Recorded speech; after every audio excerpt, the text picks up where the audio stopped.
ka na ika'y mawiwili. So mga par, matapos nga po natin sinabi na isang malaking hype lamang ang naging reaksyon ni Canelo Alvarez na mas better ito na fighter kumpara sa ating pambansang kamao Manny Pacquiao sa pamamagitan ng pagkumpara natin sa laban ni Pacman kay Miguel Cotto at sa naging laban ni Canelo kay Miguel Cotto, kung saan malayo talaga ang damage na ginawa ni Pacman sa mukha ni Cotto kaysa sa ginawa ni Canelo sa bakbakan. At ngayon nga po mga idol, bilang suporta sa ating mga sinabi, naglabas po mismo ng statement mga idol ang legendary boxer na si Shane Mosley patungkol kung sino talaga kina Pacman at Canelo ang may pinakamalakas na kamaong kung makatama sa bakbakan, dahil pareho niya nakalaban ng dalawang fighters sa ibabaw ng boxing ring. At guess what mga idol, pati si Shane Mosley pinahiya si Canelo dahil prangka mismo nung sinabi ni Mosley na mahirap daw paniwalaan mga idol, pero malakas at kakaiba daw talaga makatama ang suntok ni Pacman. At simple lang ang naging alibay ni Mosley dito mga idol, dahil sa naging laban nito kay Pacquiao, bumagsak ito sa ibabaw ng lona at makailang beses ito nahilo. Sa katunayan nito mga idol, umabot pa daw siya sa punto na gusto na nito mag-quit sa bakbakan kay Pacquiao, pero sa naging laban daw nito kay Canelo, kahit anong gawin daw ng Mexican superstar, hindi daw siya kaya nito pabagsakin. Nasaktan daw si Mosley kay Canelo, pero yun lang daw yun mga idol, partida pa yan mga idol. Si Pacman isang welterweight fighter at si Canelo isang middleweight na, sobrang layo ang diferensya sa timbang, pero kung tutuusin matik na mas malakas sumuntok si Canelo kay Pacman, pero para kay Mosley hindi. Si Pacman pa rin daw sa tingin niya na pinakamalakas sumuntok ng kanyang nakalaban, lalo pa kung ibabase natin ito sa kanyang katawan na sobrang liit. Well, hindi naman natin masisisi si Canelo mga idol kung bakit sinabi nito na mas malakas at mas magaling ito kay Pacquiao, dahil kailangan talaga nito i-hype ang kanyang sarili na isa itong mahusay na fighter. Ano na lang sasabihin ng mga fans nito mga idol kung aaminin niya na mas lamang sa kanya ang mas maliit na si Pacman sa galing at lakas. Bawat sinasabi ni Canelo na panis si Pacman sa kanya talagang karangalan nito para sa Mexican superstar, pero gayon pa man mga idol,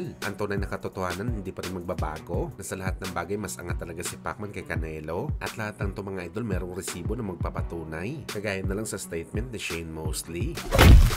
Sa kabilang banda naman mga idol, sa bagong update nga po ng 3150 by Losh Bumo, ang promotion ni General Casimero, kung saan posible daw mga idol na magsabay lumaban si Cuadro Alas at Mexican superstar na si Luis Neris sa isang boxing event. Dagdag pa dito mga idol, posible din may isama ang ating pambato na si Kenneth Luber. Wala pang may binigay na exact date mga idol, pero ina-assume natin na baka November ito mangyayari dahil October pa magtatapos ang ban ni Casimero sa Japan. Ang tanong na lang kung sino kaya ang maging main event sa laban ni Luis Neris at Casimero, kung sasabay sila lalaban. Well, depende yan mga idol, pero kung pagbabasihan natin mga boss ang promoter, malaki ang chance na ibigay nila kay Nery ang main event dahil dati ito nakalaban ni Naoya Inoue at isa din itong sikat na fighter sa Mexico. Awkward kasi tingnan mga idol sa promotion kung si Casimero ang maging main event. Nagaling ito sa pagkaban sa Japan, malamang malalagay ito sa undercard, pero gayon pa man okay lang ito mga idol. Total setup promotion naman ang laban. Ang importante manalo sila pareho para sila na ang next na maglalaban.